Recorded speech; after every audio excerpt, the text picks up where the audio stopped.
lovely people. How are you doing? It's your friend of mine, 2500. Back with you on a nice, well, it's a lovely day. It's just a little bit, breezy. I'm going to have to get in the tent. I can't do the thing.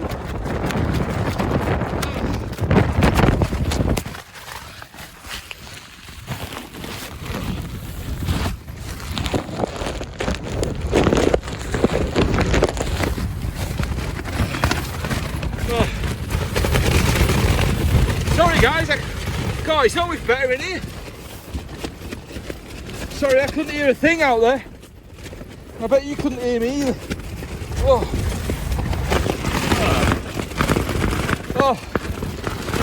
Oh, just one sec, let me it's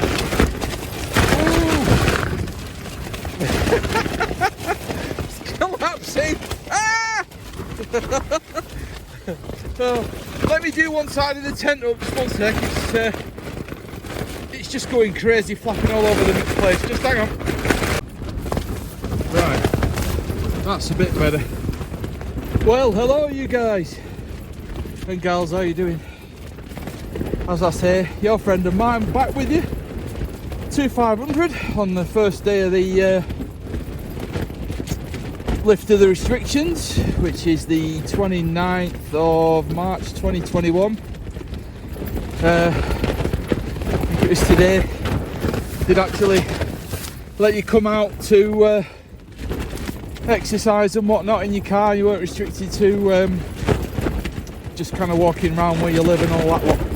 So I've been desperate to get out for quite a long time. I came up last Monday just for I did a bit of a sneaky, just had a quick check, the car parks were open and whatnot, and then came home again. I didn't go out or anything. I just wanted to make sure I could still park up and stuff.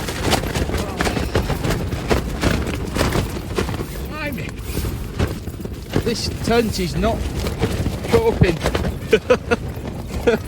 It's only a little pop-up tent,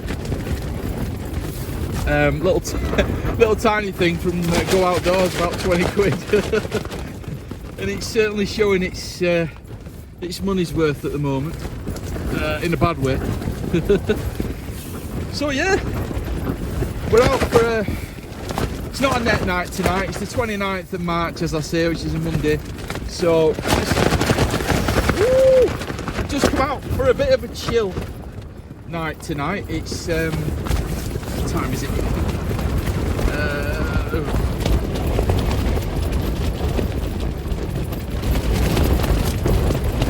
I think it's, hang on, can't tell, hang on a minute. 20 to 4 it is now. So this side's gonna proper collapsing. If I make it home with this pop-up tent tonight, I'll be amazed. Or even if I make it through the afternoon or the evening. Anywho, yeah, we're out for a chill. So gonna have a bit of a read in a bit, for an hour or something like that, and then I'm gonna get some food on. So I'll show you what I'm doing with regards to food in a bit. You could probably guess from past experience if you've watched any of these vids before. Chicken feeters. What was that? Yeah. Hey you. Yeah. Okay. Yeah. Chicken fajitas it is tonight, guys, with a bit of mayo on the side and a little Kit Kat for afters. You know, got to be done, hasn't it? Right. So I'm gonna have a read. I'll come back on. I'll start food at about 5, I reckon. Hope this wind calms down a bit, then I can actually concentrate on having a read. But if not, then well, whatever. All right, guys. Right, I'll speak to you in a wee while. Right, cheers. See you in a bit. You know, it's a little bit windy.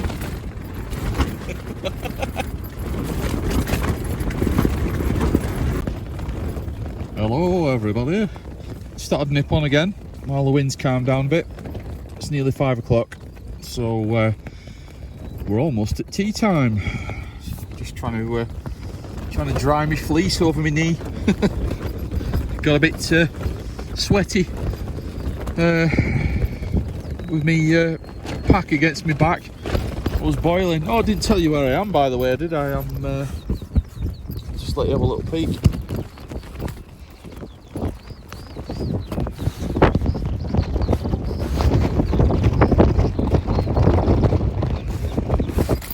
Those of you that know my videos will know exactly where that is. Well, will know where I usually go on the Cartridge. So, Cartridge Hill, 402 meters. That's the stone cairn, right at the 402 meters point above sea level. Oh, excuse me. Yeah, I was going to say to you as well, CTX is starting again on the 31st of this month, basically in 2 days. I'm going out for the 5-year anniversary of the Northwest Net, so that will be a good one. Quite looking forward to that. Speaking to Roy and the guys again. It's been a fair while since I was on there. I think it was like 20, well, I know exactly when it was. I think it was like 20th of August last year, which is pretty terrible, really, you know. Yeah, so it's the first time really with the pack on tonight since then. Weren't too bad coming up, to be honest. It's quite warm, and on the way up the hill there wasn't really a lot of wind, so that heat was yeah, it was quite difficult to walk in, really. It was a bit tight coming up, but as soon as I started getting up to the high bits up here, it was blowing a gale, so that cooled me down a bit, but my back was still soaked when I got here, because I had this fleece on over me. Like, we've got a long sleeve, like a wicking top. I had my fleece over the top of that, just trying to hide my fat belly, really. Might as well be honest, just trying to hide my fat gut as I was coming up, because you got your hip strap on and it squeezes your belly in. It squeezes mine in, so yeah, I was a bit kind of aware of that on the way up, so I thought, oh no, can't have that. So I'm trying to I had to put my fleece on to try and cover my belly up, but I paid for it with the heat, I tell you. I'll get it off again. I've got I've got about a stone to get off to get to my first stage, and I think another, what'll that be then? 2 stone probably after that, so 3 in total I want to get off to get me back down to a sensible weight again, really. I can carry more kit then as well, in theory, you know, so I'll be able to take the I got a new tent, guys, while I was off in lockdown. I got a Slummick Cub, the 2-man Slummick Cub 2, which is a bit of a strange contraption, really. It's like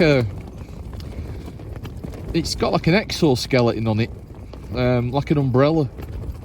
You can look them up on YouTube, but when I do start bringing it out, I'll do some videos of it. It's like an inside out umbrella, and you kind of pull it up and all the poles are on the outside, and it kind of snaps together. I can't remember, is it a flash frame or something they call it? Yeah, flash frame tent, I think it's called, and you clip it up and it pulls itself together, and you don't have to put any poles in it or anything. They're all kind of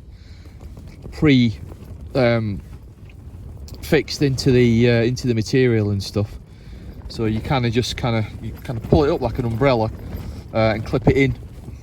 And I'll do a garden video of it for you before I take it, or you can, as I say, you can YouTube it. It's heavy. I think it's about 3.9 kilos. It's a bit of a beast. Yeah. If you compare it to this thing here that I'm in, with the little tent bag and the cover, I think it's, oh god, about just over a kilo in weight. It's a little tiny lightweight thing. It's brilliant for days like this, you know, just to keep the bugs off you and whatnot, and keep the sun off you, and the wind. But it don't fare well for any overnighters or any bad weather, because I can't lie down straight in it. I'm 6'3" and I've got absolutely no chance of lying down in it. So yeah, I'd have to kind of be on my side and with my legs pulled up and stuff, which I don't really want to sleep like that.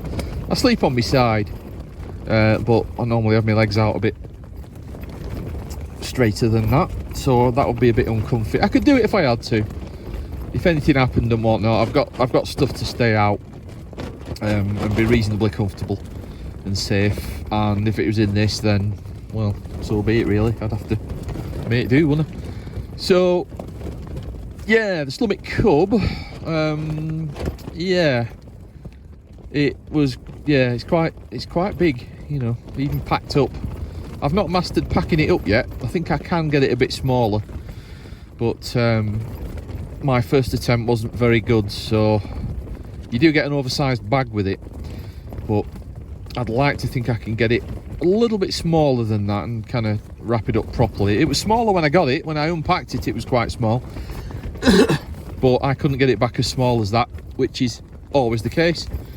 If you mess about with tents and stuff a lot, they never go back the same way as when they were packaged, when they were done in the factory. Never. So yeah, I've got a bit of practice I need to do with that, with the Slummit. I got a Van Gogh Hydra 200 as well. I think you saw, I did a video of that last year. I think it was a Northeast Net video, a couple of videos ago from this, and I took the Van Gogh up here, and it was ridiculous trying to put it up, to be honest with you. Just one guy trying to put it up, and the wind was absolutely hammering it across this top of this hillside, and it was just ridiculous. Trying to feed poles through 3 poles, trying to feed them through the material. No. I managed it, but it took me about half an hour to do. And if it had been raining and wind, it wasn't raining luckily, but if it had been raining as well and whatnot, I'd have been very unhappy at that amount of time to be able to get in and start getting dry. So yeah, it's absolutely fantastic when you're in it. Oh, it's a cracking tent with a big vestibule in it. I did some garden overnighters in it when Roy did some lockdown nets. So I've done a couple of videos of it. It's great. I can lie out full length in it. It's about 7 foot long. And yeah, got the vestibule as well as the 7 foot long. That's not included in that. So it's a cracking bit of kit. So you can put all your stuff in your porch, in your little vestibule, and your muddy boots and whatnot, or anything wet, and try and kind of limit as much condensation as you can in the tent. It's a double layer one, just to try and cut down on condensation and stuff. But I got a bit damp inside it overnight, but I was kind of up against one side, so if I sleep right in the middle and try and get all the vents open and whatnot, then it might be alright. It might stay dry.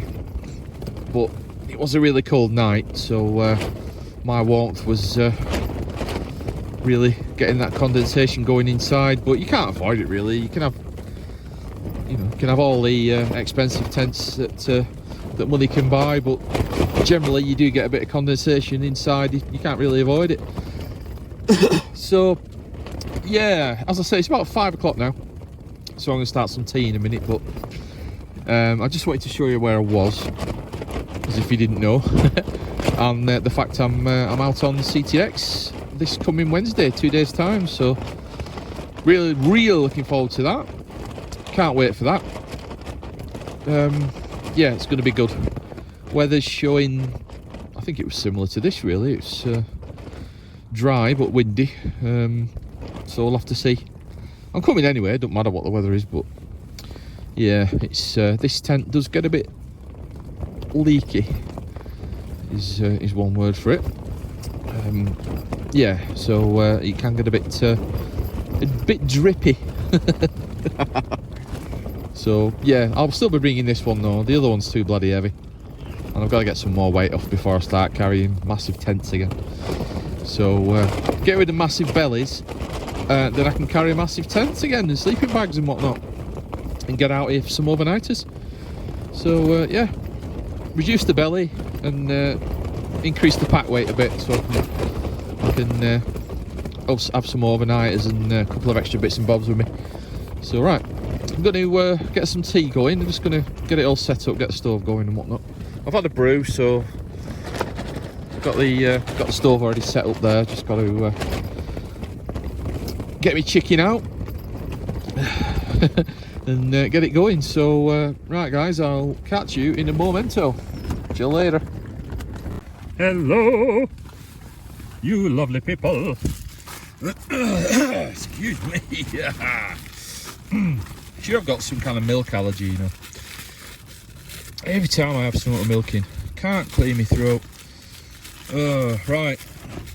It's either that or it's something to do with, actually, you know, it could be Coffee Mate, something like that, milk powder, because I just had one of them New York coffees and I put some Coffee Mate in it. Right, I'm starting my tea now. I just thought I'd show you what I was doing. So what we do is we start with the, that's not fry light in there, that's full fat thingy, what's it called? Toasted sesame oil. Smell of that. Oh, it's lovely stuff. I wish it did have smell-o-vision. It's lovely. I'd love this stuff. If you haven't got any of this, or if you've never tried it, go and get some toasted sesame oil, the dark one. It's it's amazing. And if you really want your whole world to turn around, do a couple of fried eggs in it. Instead of normal vegetable oil, do a couple of fried eggs in some toasted sesame oil, and stick them on some toast or something like that. Oh man, they're absolutely awesome. So 2500's recommendation of the day: toasted sesame oil. The darker you can get, the better. Right, chicken's going in, guys. Chicken going in. Whoa, easy with one hand.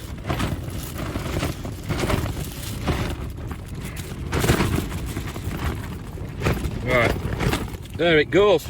Got a rubbish bag ready. Here, I've got me a couple of bits in it already.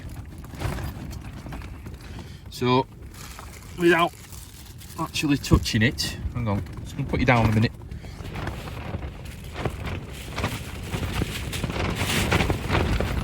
Yeah, without actually touching the bag, I just chucked it in my rubbish bag. But I'm just gonna give my hands a quick clean with this. One sec.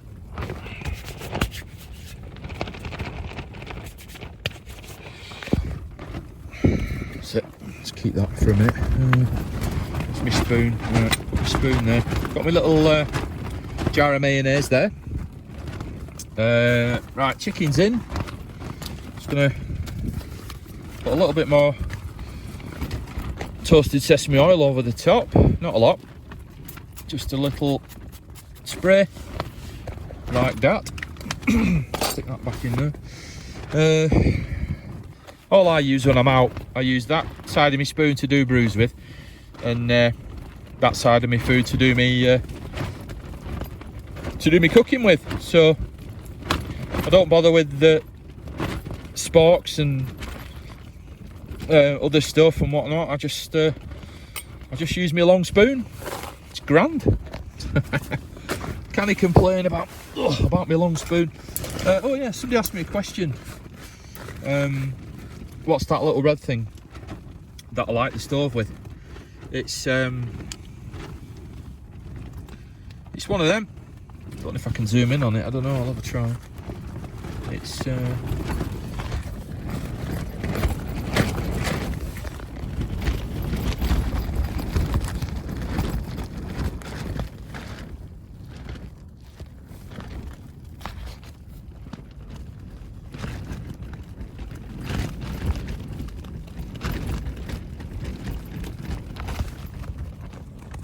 one of them. A little piezo igniter, so it basically just creates a tiny spark, and doesn't have batteries in or anything like that. It's like a mechanical device more than anything.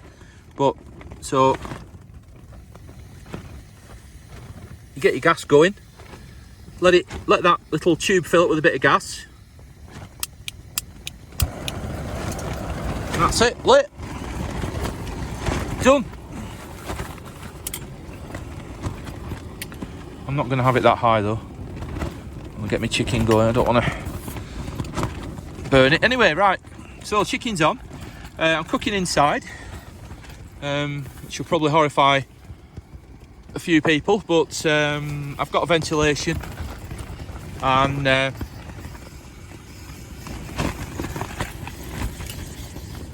can get out if I need to. So don't be worrying, guys. I've done this lots of times. You just need a bit of common sense, really, if you're doing stuff like this. I know it's not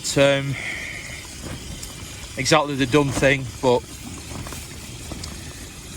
use a bit of common sense. You should be all right. Just going to get all this grass out off my boots.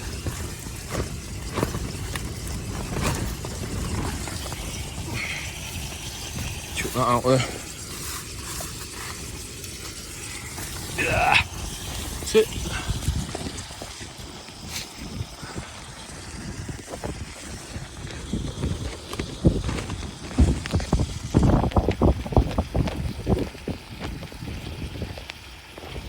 Chicken. And then back to the chicken. Right, I need 2 hands for this because I've got to hold the mess tin and hold the spoon at the same time, that I don't knock it off the stove. Another little common sense thing there. Right, so I'll get the chicken going a bit more. I'll get it looking a bit more appetising than that. Get some spices in it and whatnot, and then I'll come back on and show you it when it looks a bit more nicer to eat. Right, catch you in a bit. Hello again, guys. Right, chicken's done. It's a bit more appetising there, doesn't it, with the fajita spices on it. Ooh, let's go into the world of 2500's chicken.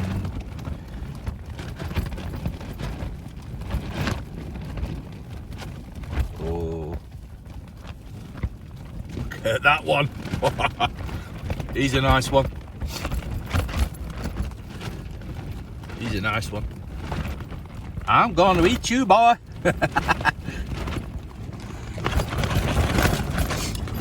Lovely. Right, I'll just get these on some fajita wraps. I'll be back in a second. Catch you in a bit. Right, so I've made one wrap. I just put it between my legs like that, and then it creates a little kind of curve. And then I can put the chicken in without it kind of rolling everywhere. Bit of a top tip there from 2500. Haven't got any oh, hang on. Yeah, so if you need any further tips like that, don't forget to get in touch. Right, I'm just going to roll this up into something I can actually eat, and I'll come back on. Right, sorry that last bit was in portrait mode. So that's a bit more like it, isn't it? So that's my first wrap. I'm going to shove down my face now. Grand, innit? You jealous? Catch you in a bit.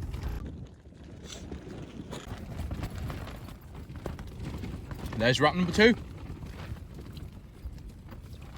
Empty mess tin. Oh, these are awesome.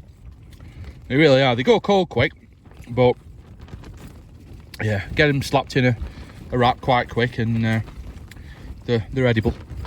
But yeah, no, they're brilliant. I love these.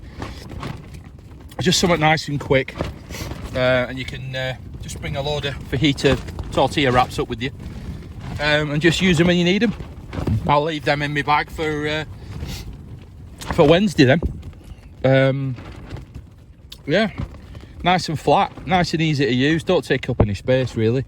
You can't really squash them, so they're great to have your food on. Can't go wrong. Right, I'm gonna go and finish this. It's going cold.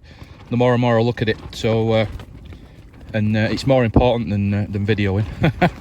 Catch you in a sec. Hi guys, just going to do a bit of a 360 for you. Not going to say anything, just do a full one for you, right from Jubilee Tower over there